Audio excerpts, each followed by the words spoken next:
अभय का जीएन देवी की the being आदिवासी, ये किताब उस सीरीज का एक हिस्सा है। ये स्टैंडअलोन किताब नहीं है, ये रिसर्च स्टडी नहीं है। This book is a part of a vision, और वो विजन है जो चाहती है कि फेडरलिज्म को रिस्पेक्ट किया जाए, इंडिविजुअल लिबर्टी को सेफगार्ड किया जाए, लॉ एंड कॉन्स्टिट्यूशन का रिस्पेक्ट किया जाए, उसे प्रोटेक्ट किया जाए।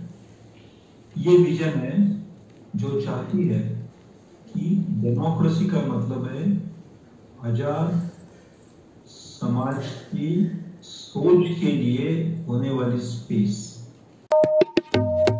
लगभग 1.5-2 साल पहले मुझे अचानक पुष्पराज देशपांडे जी का फोन है। उस समय मैंने उसके पहले 3-4 साल मैं आदिवासियों के इंडिजिनस कम्युनिटीज को लेके कुछ इंटरनेशनल स्कॉलर्स के ग्रुप के साथ रूटलेज पब्लिकेशन के लिए 5 किताबों का काम कर चुका था। वो पब्लिश हो रही थी या हो गई, और मैंने सोचा था कि मुझे और कुछ लिखना है, उसके तरफ मैं मूव हूं। लेकिन समर्थ भारत फाउंडेशन के साथ मेरे बहुत अच्छे ताल्लुकात रहे हैं। उनके सीरीज के फर्स्ट वॉल्यूम में मैंने कंट्रीब्यूशन किया था। इस फाउंडेशन की जो गतिविधियां है उसके बारे में मैं जानकारी रखता हूँ, मिलना होता है साथियों से, और मैं जानता था कि ये सीरीज जो आने वाली है, जो आ रही है, वो बहुत ही महत्वपूर्ण है, खास करके देश के इस समय के स्थिति में। और जब पुष्पराज ने बताया कि ये किताब वह घर का हिट कर रहे हैं, लेकिन उनके नहीं होने से यह आधी रह जाएगी, तो मैंने मेरी परिस्थिति और कोई नई जिम्मेवारी लेना कि नहीं होते हुए भी बिल्कुल एक पल भी टूटे बगैर काम का, ठीक है, मैं इसके संपादन में, मैं इसमें जुट जाऊंगा। शर्त ये होगी कि उसमें एडिटर के नाम जो आएंगे उसमें अभय काका जी का नाम पहला आएगा, मेरा दूसरा आएगा। मैंने इसलिए कहा था कि बहुत साल पहले मेरी पहली मुलाकात अभय से हुई, वो एक इंटरव्यू के रूप में, उसके बारे में मैंने किताब में लिखा था। और हम टेबल के अलग अलग बाजू पे बैठे थे। मेरा काम था चयन करना कुछ अच्छे आदिवासी कैंडिडेट्स का, उन्हें फोर्ड फाउंडेशन फेलोशिप दी जानी थी, और उन सभी कैंडिडेट्स में मेरे ध्यान में, मेरे स्मृति में सबसे ज्यादा गहरा इम्पैक्ट जिनके बाद में वो इंग्लैंड गए, वहां से पढ़ाई करके वापिस आए। उसके बाद उन्होंने जेएनयू में अपनी पढ़ाई आगे शुरू की। वो आदिवासी के काम में, उनके लिखने में लगे। उसके बारे में मैं सुनता था, उसके बारे में कुछ दोस्तों से भी जानकारी मिलती थी, और मेरा उनके बारे में जो एडमिरेशन था वो बढ़ता गया। तो बहुत दुखद स्थिति में उनकी अचानक मृत्यु के स्थिति में ये किताब मुझे हाथ में लेनी पड़ी। तो भी मुझे ऐसे लगा कि मैं कुछ बहुत छोटा काम उनके लिए, उनका जो अधूरा काम है वो पूरा कर पाऊंगा। और उस भूमिका से, उस भावना से मैंने एक किताब एडिटिंग शुरू की। देखा तो बहुत सारे आर्टिकल्स अभय ने पहले से ही इकट्ठा किए थे, और उसमें बहुत अच्छे आर्टिकल थे। वर्जीनिया काका जी का भी आर्टिकल था, उसमें विक्रम बुरिया जी का आर्टिकल था, और अन्य आर्टिकल थे। मुझे कुछ खामियां लगी, तो इसलिए मैंने सबसे पहले चित्रांगदा, क्योंकि चित्रांगदा जी का एक जो ओबिचुरी आया था अभी काका के ऊपर, वो मैंने पढ़ी थी और मुझे लगा कि वो भी इसमें आनी चाहिए, तो मैंने चित्रांगदा को वो लिखा और शायद कुछ ही गिनती में उनका कि हाँ आप इसका जरूर इस्तेमाल कर सकते हैं। और एक कविता जो मैंने मुझे लगा कि अन्य किताबों में इस सीरीज की कविताएं नहीं है, लेकिन इस किताब में होनी चाहिए, और वो भी बिल्कुल प्रथम पृष्ठ पे, फर्स्ट पेज पे होनी चाहिए। The publishers accepted that. लेकिन कुछ विषयों पे आर्टिकल्स नहीं थे। मैंने प्रसाद और शायद अजय दांडेकर, क्योंकि डी नोटिफाइड और नोमैटिक ट्राइब्स का एरिया कवर करना था, एग्जैक्टली ह्यूमन राइट्स इशू और जेंडर राइट्स इशू कवर करने थे, वो आर्टिकल्स मंगवाए। एंड बिलीव इट और not, those scholars promised to deliver the articles in the shortest possible time, जो नॉर्मली संभव नहीं हो। मैसेज आए इंग्लिश पब्लिशर्स के कॉपी एडिटर्स, उनकी एडिटोरियल टीम, उनका कोऑपरेशन बहुत जबरदस्त था। उनका काम करने का तरीका, काम का स्पीड, काम की एक्यूरेसी, वो सभी एडमिरेबल था।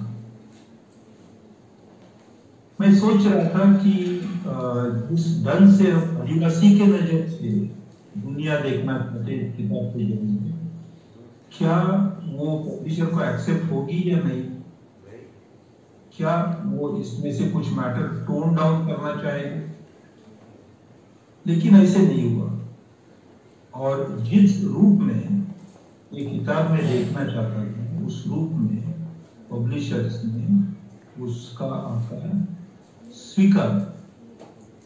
मुझे बहुत अच्छा लगा।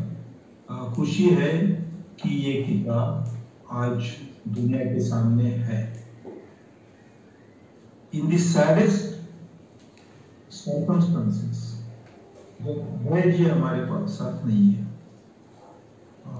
तो इस किताब के बारे में जब ये पब्लिश हुई और मुझे पब्लिशर ने बताया कि हाँ ये किताब बाहर आ चुकी है, तो मुझे ये नहीं, मैं ये नहीं तय कर पा सका कि मैं इसका दुख करूं या इसका आनंद करूं। और असलियत में मैं आपके साथ शेयर करना चाहूंगा कि I feel very sad that Abhay is not there. This book is a wonderful thing, but considering the promise he had built before us, this is nothing. When I was looking at him as possibly without any hyperbole, possibly a kind of an Ambedkar for the Adivasis in this country.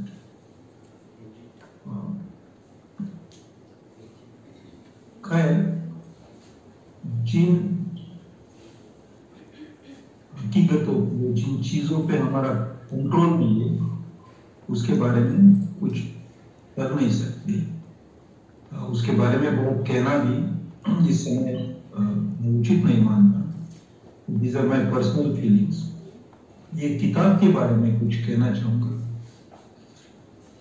ये किताब एक series का हिस्सा है और उस पूरे series का हेतु है कि इस समय में जब fascism, totalitarian state, artificial intelligence, surveillance engineer with the help of that artificial memory and artificial intelligence, indifferent judiciary, completely collapsed media with a very few honorable exceptions, and a large class of consumers who do not think of their voting rights, their citizenship rights as of material importance, surrounded by all these circumstances, and also tied down by a sense of fear, apprehension, tied down by constant threat and intimidation, constant suppression of speech. Our citizenry, our country is passing through a very difficult phase. कुछ 10-12 साल पहले जब forest rights act आया, मैं उसमें शामिल था उस चर्चा में। डॉक्टर मनमोहन सिंह की मिनिस्ट्री प्राइम मिनिस्टरशिप में वो चर्चा हो रही थी। The prime minister himself involve himself in the discussion. वो कानून बना, मुझे बहुत अच्छा लगा था कि एक नई उम्मीद आदिवासियों को मिली। But that promise has not played out to the tune of expectations against that promise, और एक तरह की डिसइल्यूजनमेंट आदिवासी मित्रों में है। मैं समझ सकता हूँ, that is perfectly justified disillusionment. दूसरी तरफ there is so much misunderstanding of certain ideological positions that anything that is in the nature of resistance or reservation or objection or difference or questioning or doubt or disbelief is instantly constructed as urban nationalism। मेरा कहने का मतलब है, जो dialogue की space थी वो बिल्कुल ही खत्म हो गई। जो उम्मीद की लकीर थी वो मिट गई।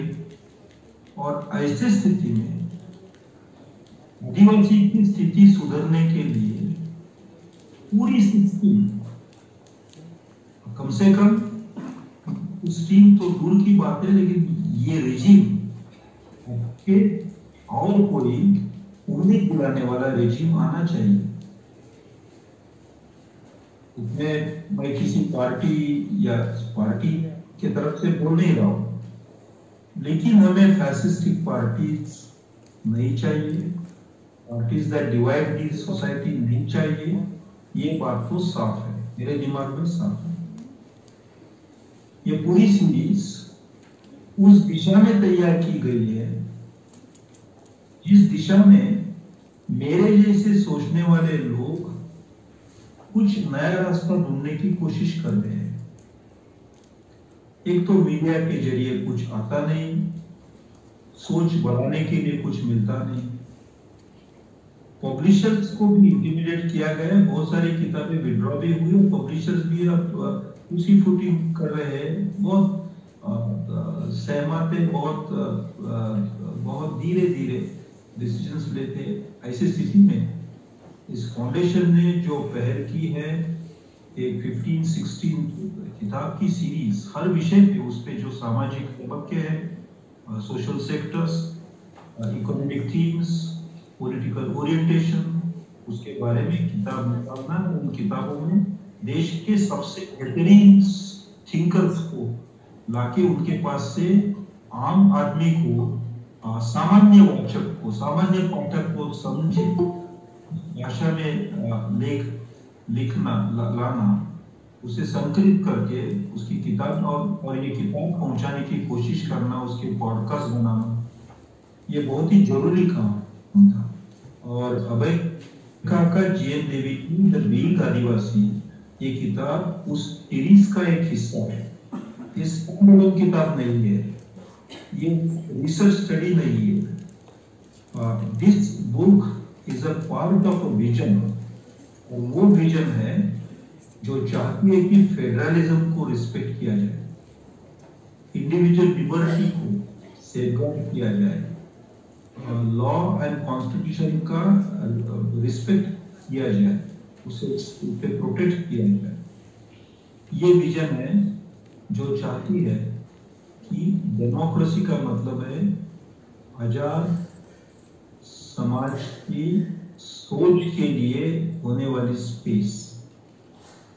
और इसलिए इस सीरीज में जो अन्य किताबें हैं वो भी बड़ी महत्वपूर्ण है, और उतनी ही महत्वपूर्ण ये किताब बीइंग आदिवासी, जिसमें आदिवासी और डीनोटिफाइड ट्राइब्स दोनों का जिक्र किया गया है। दोस्तों, मैं आपके पूरे डिस्कशन में सुबह से दोपहर से जुड़ नहीं सका, क्योंकि आज सुबह मैं धारवाड़ में कर्नाटक में रहता हूँ। डॉक्टर कलबुर्गी का मर्डर होने के बाद मैं वहाँ शिफ्ट हो गया हूँ, और यहाँ से 3-4 घंटे दूर एक जगह एक महाराष्ट्र के आदिवासी कवि है वारू सोनावणे, बहुत ही अच्छे थिंकर है। उनको कोई अवार्ड देने के लिए प्रोग्रेसिव ग्रुप्स ने अवार्ड रखा था। उसके लिए मैं 2-3 घंटा जर्नी करके दूर गया था, इसलिए ज्वाइन नहीं हो सका। मुझे आपने मौका दिया बोलने का, और मैं अब इस समय ज्वाइन हो पाया, इसकी मुझे खुशी होती है। खुशी ये भी होती है कि इस किताब का रिलीज फंक्शन आज है। आज का दिन काफी महत्वपूर्ण है, क्योंकि आज का दिन ये ज्योतिबा फुले का स्मृति दिन है। Jyotiba was the one who challenged the Vedas. He established Satyashodhak Samaj. He wanted a progressive society with ideas of justice, equality and freedom. और ऐसे दिन पे इस किताब का रिलीज होना, प्रकट होना, ये बहुत अच्छी बात है। मैं पापा को धन्यवाद देना चाहता हूँ कि उन्होंने इसमें कुछ आगे लेके उसका आयोजन किया। मैं सभी दोस्तों को मेरी तरफ से शुभकामनाएं देना चाहता हूँ आज के दिन, और ये कहना चाहता हूँ कि दोस्तों, अब इस समय हमारे बीच में जो भी डिफरेंसेस होंगे, कोई गुंडा होगा, कोई संताल होगा, कोई गोंड होगा, कोई भील होगा, भूल जाइए। Let us be one and fight this menace of threat, intimidation, discrimination, injustice, and constant marginalization. Let's rise in a single voice. Let us rise in that single voice, thinking of a great friend we have lost, thinking of Abhay Khaka. धन्यवाद। Kindly like, share and subscribe our YouTube channel.